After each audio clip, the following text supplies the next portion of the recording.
This is an Itch Your Break production, so sit back and take a break. Welcome to Itch Your Break. Hi, I'm Jonathan Mertz, and sometimes in life, you have a lot of hard knocks. And growing up, it depends on how you handle those hard knocks on how you turn out. And for many generations back in the day, those hard knocks were actually really hard. and, and so it developed character, it developed toughness in some matter of opinion. And in others, they say, well, it was too tough and it needed to be softer. And so it makes me think, how different are we growing up from today as opposed to 50 years ago or 30 to 40 years ago? Is it all different? Well, I've got somebody on here who wrote a book about this very subject and her own personal experience in hard knocks. Cinnia Curran Finfer. She is on the show with me right now, and I can't be happier to have you on the show and to talk about this book in a way, and talk about just in general a life of hard knocks. I mean, what actually inspired you to write these short stories? Well, I think hard knocks might be a little tough. I mean, I lived a pretty nice childhood, but I say that I think it's Vernon Law said, experience is a tough teacher. You get the test first and the lesson later. And I think children learn in real time. You don't know that touching the stove is unpleasant until you touch the stove. You learn that going down the hill too fast is very unpleasant because you wipe out. I mean, these things. And I think that although I had a lot of crazy things that I did as a kid, I certainly had searing lessons with that I think helped shape me as a person and made me resilient. Interesting. Yeah, I mean, because growing up, even when I was a kid, we didn't have helmets. We didn't ride bicycles with helmets. We didn't, skateboard with helmets. That was something that came along a little later. And I look back and I'm like, yeah, I probably should have at certain points had a helmet, not always, but my mom always tells this story about my dad left a ladder out back, and we have this big metal building behind my mom and dad's house. And when I was 2, she looked out the back door, and I'm up on it because Dad had the ladder still up on top of the building because he was finishing it up because he was in construction work. So, things like that. And luckily, nothing happened to me. But I've had other brothers who got locked in dryers as a kid and things like that. So, and it was us. No, and I mean, I think it's good. I mean, it's good that there are safety belts. It's good that there are children's car seats. I mean, I'm not opposed to progress, but I think the thing that I look back at our childhood, like here's a perfect example. When I was like 10 years old, a friend of mine's grandfather had a big, Ford pickup truck, and his greatest pleasure was to swing by. Like we'd all be kind of hanging around in someone's yard and saying, "Hey, I'm going to Dairy Queen and buying. Who's in?" And we'd all just jump into the payload of the truck. And he'd tear off to the Dairy Queen because this was, Kevin's grandfather, and he was a good guy, and it was always fun. And of course, he'd drive, hit a pothole, so we'd all bounce like popcorn in the back of the payload. If an older gentleman did that now, it would be on the 5 o'clock news, but it was considered completely okay, because my parents knew him and I felt comfortable doing it, and it was a fun ride. Right, right. And it's just funny. You got to have a balance, and so with everything in life, you grow up, you become a parent. You really understand that having a balance in life is very, very important. You've got to get the schedules, you got to get the kid to the daycare, you got to get all the vaccinations before they go to school, and how do you juggle that with work? I mean, these are hard knocks in a way that are mental hard knocks, not so much more physical. Do you think the physical hard knocks help people out mentally? Like, do they help them out where it helps, I guess, in a way? I guess what I'm trying to look for is help through the thought processes and maybe help cope with mental issues. Well, I think you had a really good word there, balance. I think what my parents tried to strike, and I'm one of 4 girls, was a balance between autonomy and structure. And so, for instance, like we were like, if I was done with school, I didn't have to come straight home, but I knew that I could go as far as this street and as far as this church, and that be home when the sun came down, or be home around 5 o'clock when I could tell clock time. But I had autonomy to do what I wanted to do within those 5 blocks. My kids grew up, I have a 20-year-old and a 23-year-old, and they only had to walk 2 blocks home. But if they weren't home in 20 minutes, I was concerned, not because they were bad kids, but that our neighborhood was the kind of neighborhood that a lot of traffic cut through. So it wasn't just neighborhood people. And so that always made me a little nervous. But when they got to be middle schoolers, and the big thing was to take a metro bus, we lived in suburban Los Angeles, to the mall. When my son was in eighth grade, I said, okay, you can do that, but who are you going with? And give me a call when you get to the mall so I know you're there. And so again, that was autonomy, but structure. Right.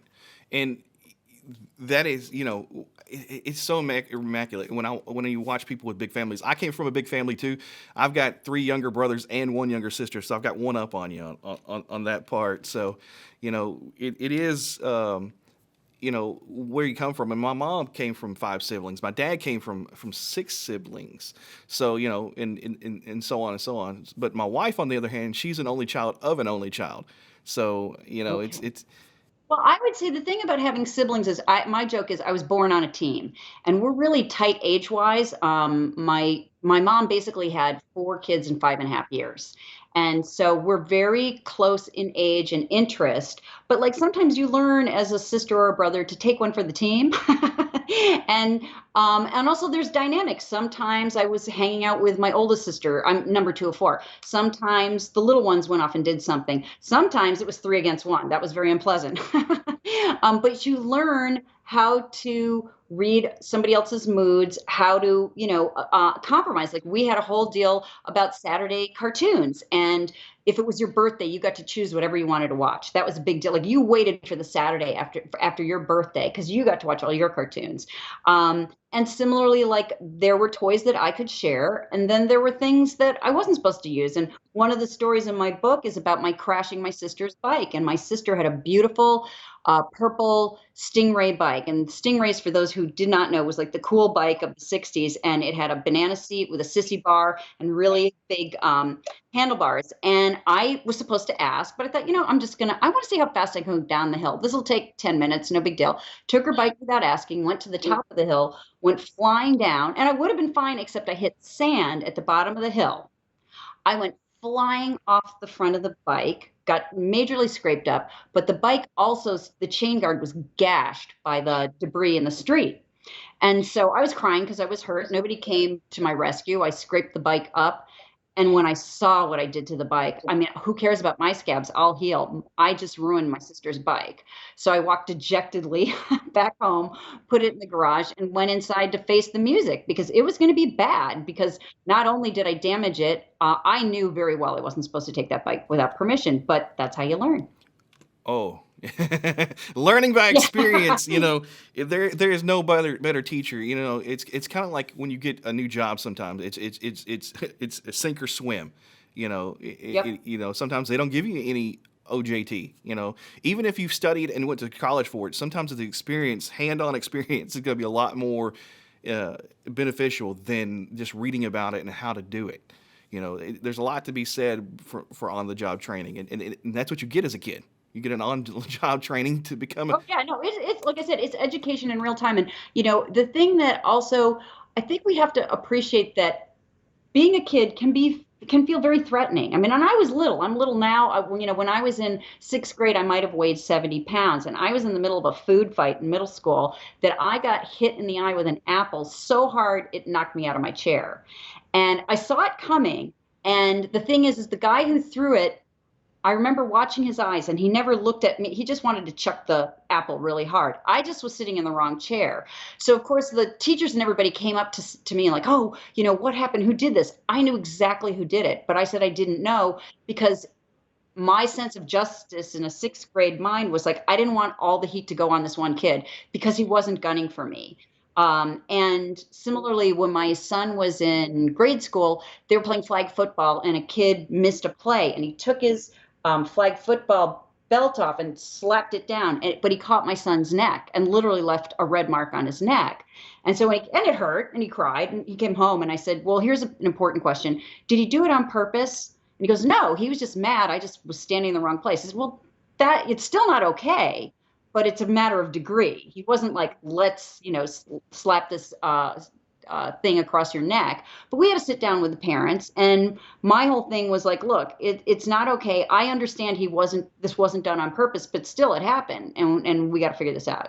Right, right. I mean, So it's a matter of it degree. is. It is actually it is, and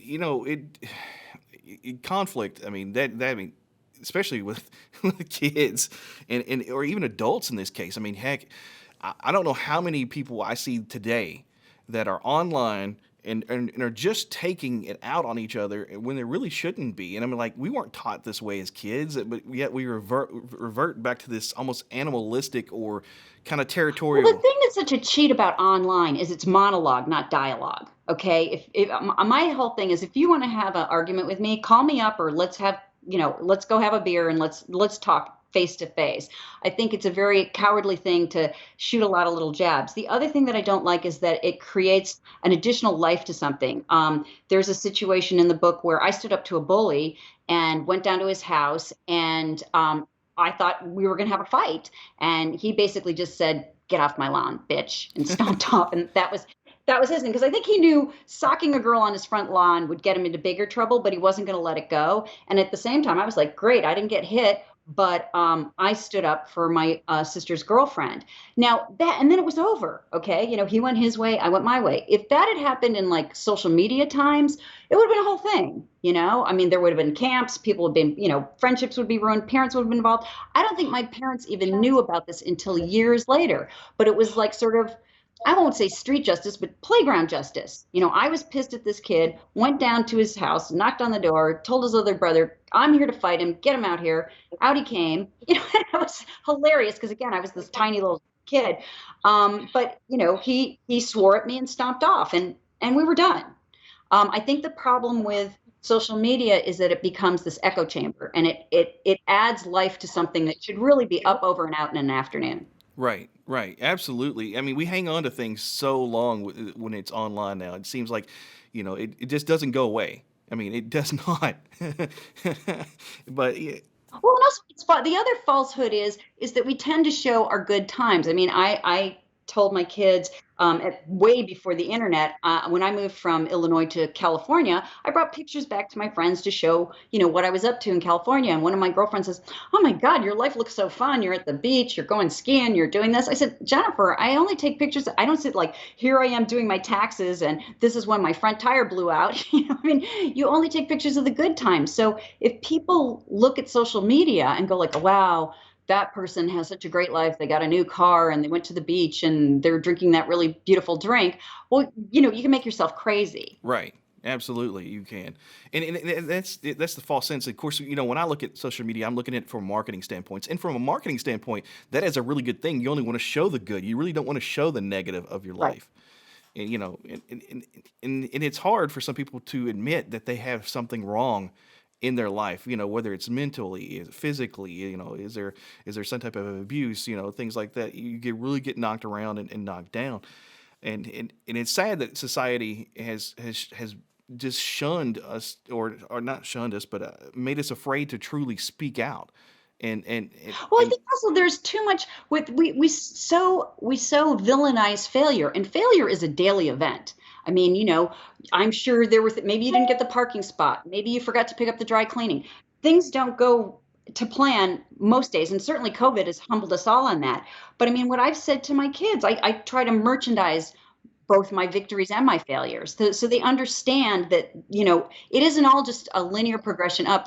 Susan Blakely, who's the CEO of Spanx, who's a billionaire, apparently self-made billionaire, she said that her dad used to say when she came home from school, "Well, what went wrong today?" He normalized failure. Didn't, I mean, not that he wanted her to mess up every day, but he made it part of the process. And like the first time you make a dish, you probably burn it or undercook it. The first time you wash your car, you might bend the antenna. I mean, this is how we learn. And I think the thing that's gotten so bad in America is that we don't give any leeway for failure.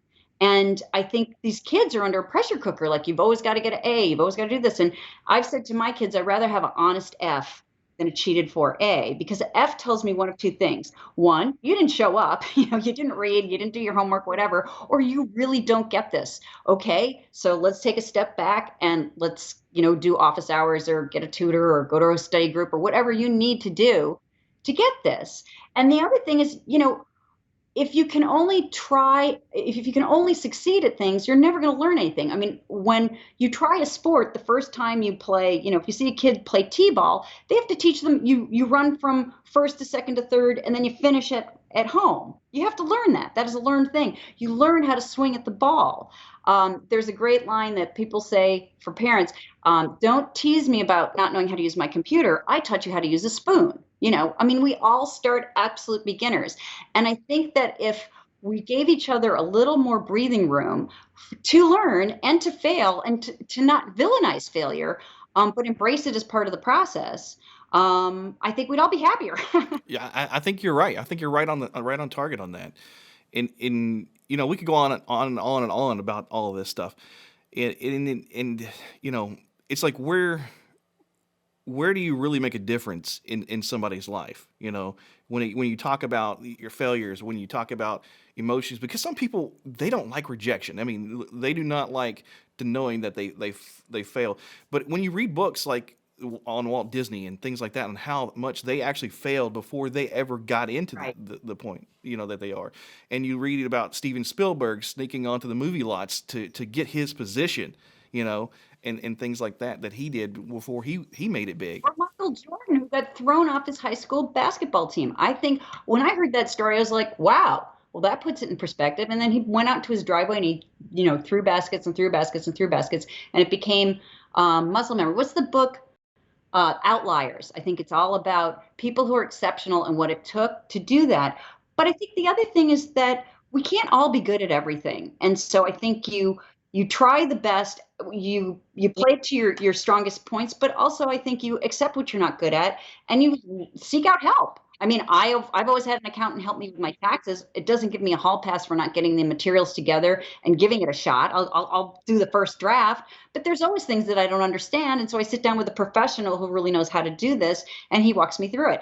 Doing this book was an incredible lessons learned. My first meeting with my editor, memoirs can be written in either the present or past. I had written it in the past tense, and she said, "This is a cute book, but I think it'd be stronger in the present tense." And I said, "Really?" She said, "Yeah, it would really be stronger." So my first meeting, I had to rewrite the whole freaking book from past tense to present tense. That was a hard pill to swallow, but I thought, you know what? I want this. This is my teacher in this situation. She wants me to succeed, and she said it'll be better if I do this. So I'm going to take my medicine and rewrite the book. Oh wow, yeah. See, that's what I was Yeah. going to kind of get into that, because I mean, I've never been one that has been really really good at writing, and I've been forcing myself over the past few years to actually get out and start to write more.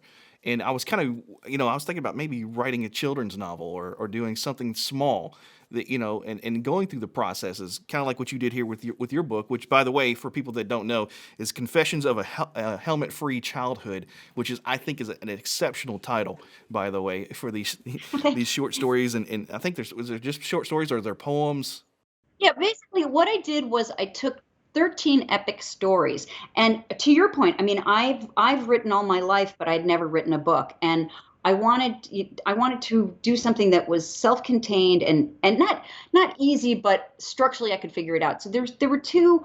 I guess what I want to say is, when you're thinking about writing a book, or you're thinking of doing a TV show or a podcast, there's a saying: to steal from one source is plagiarism, to steal from many is research.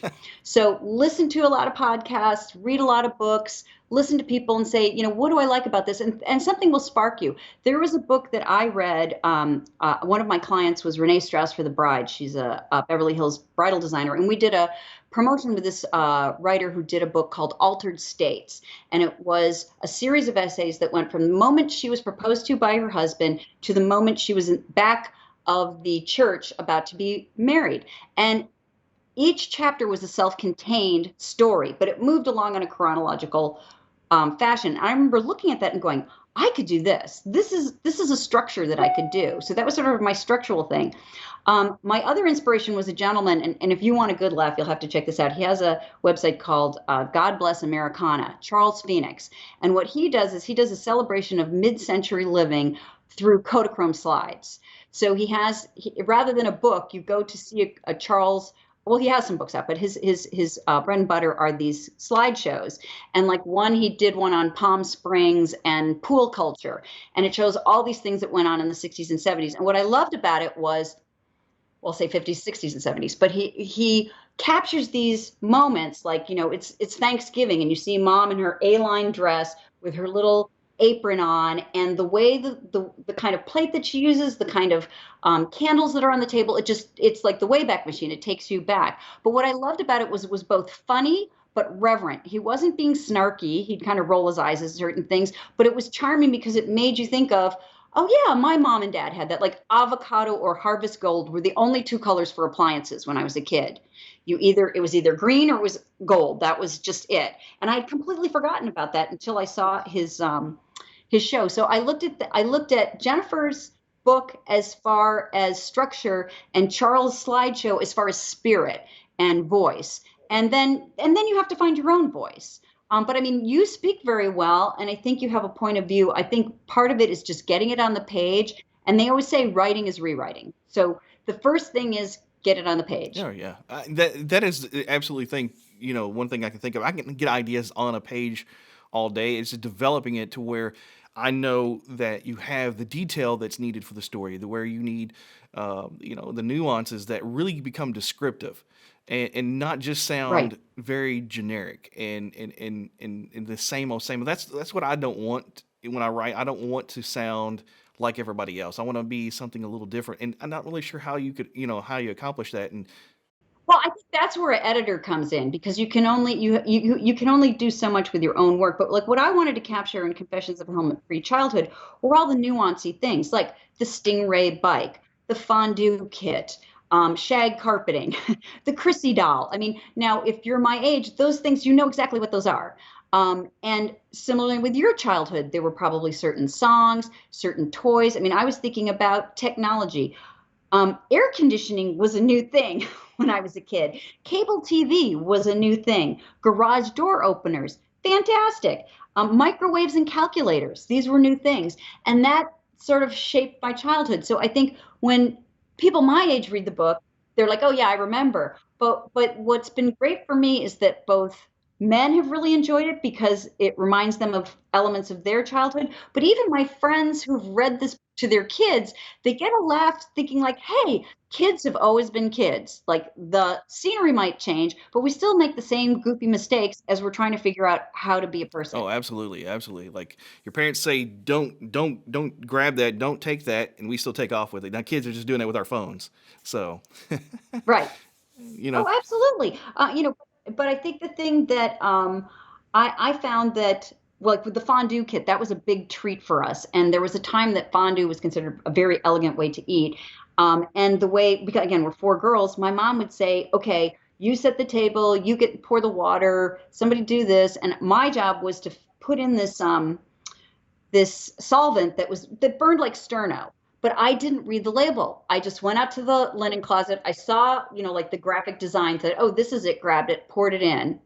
And, it was fine. She lit the fondue. We put our little things into the fondue pit. My mom took the curly phone out into the dining room to take a call with her girlfriend.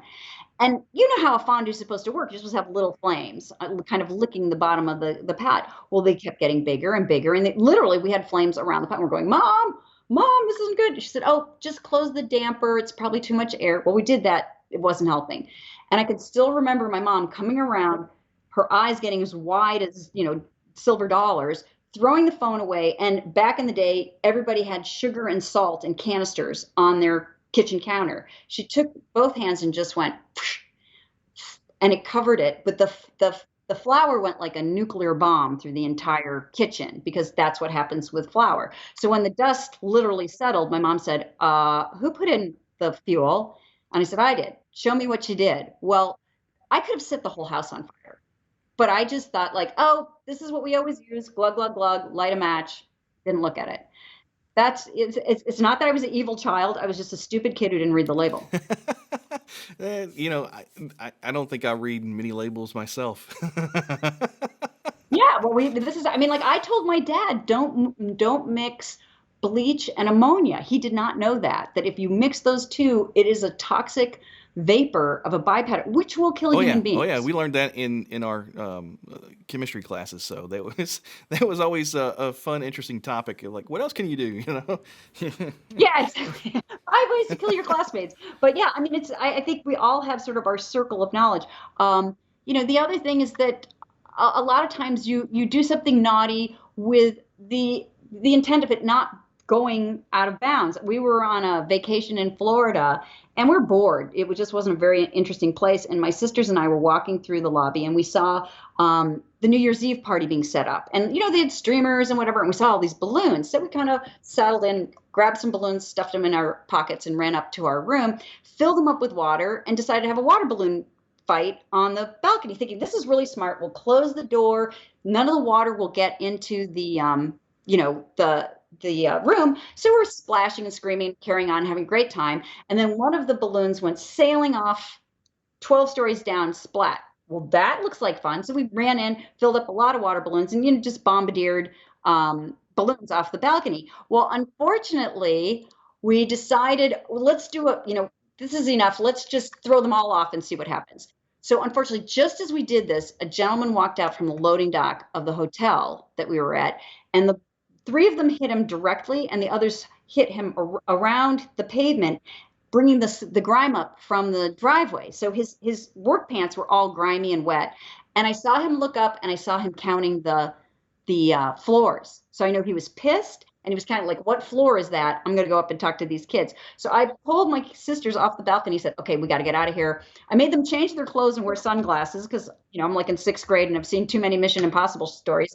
And we went running out to the beach because we figured this guy's going to be up to our room in a matter of minutes. Nothing ever happened. But I mean, that could have been really dangerous had we hit a windshield of a truck just as they were coming in from the sun to the shade of the loading dock. Somebody could have been hit, somebody could have been hurt, property could have been damaged. But you don't think about that when you're a kid. You're just goofy and you're throwing balloons at your sister. Oh yeah. So I mean, you know, in a perfect example of just being a kid is the first chapter in your book, by the way, which which is very good. It's the playground, the scene there where you try to be the negotiator, but it didn't turn out that well for you.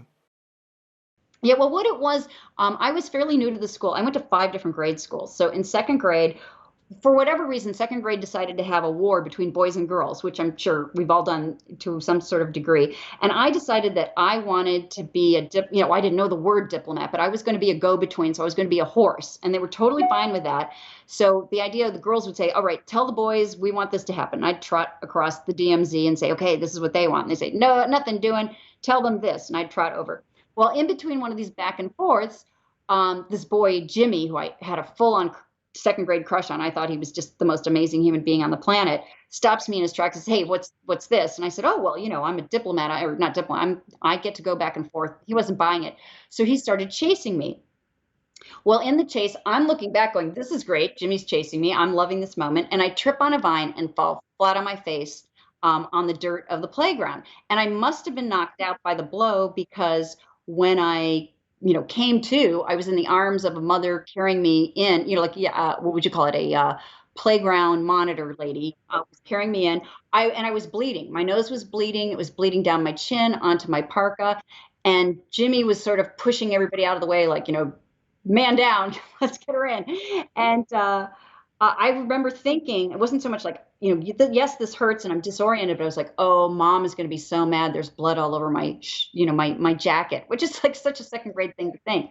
They brought me into the clinic and put me on one of those little cots and they put tissues up my nose and under my lip to stay the bleeding. And Jimmy came in to sort of debrief the grown-ups on what had went down, and somebody called my mom. And I just remember thinking it was so great that he kind of stayed and watched over me. And I said, "Thanks, Jimmy." And he sort of nodded in a dignified way and walked back to the school classroom with my teacher. But I learned so much that day, like, look where you're running, have a good way to explain your status in this little fight, but also just the goofiness of kids. Nobody meant for me to get hurt that day, but kids, when they're playing full on, they're not looking where they're going, and they fall down and they get hurt. Oh yeah, oh yeah, most definitely. And it needs the stories like that are really cool. You see how everything turns out, and even knowing that it happened, 20, 30 years ago, 40, 50 years ago, that these are some things that we still do today. I mean, we play Oh, tag. it's very Yeah. universal. And I mean, but think about how playgrounds have changed, because I mean, half the things that I played on don't exist anymore. They used to have geodesic domes that had screws on like every joint, and all you did was scrape yourself silly on that, or they'd rust and you could get tetanus.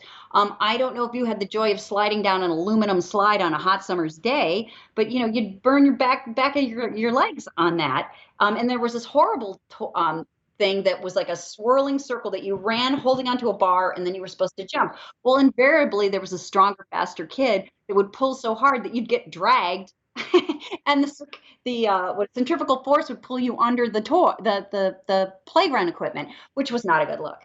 No. But we lived. Oh yeah.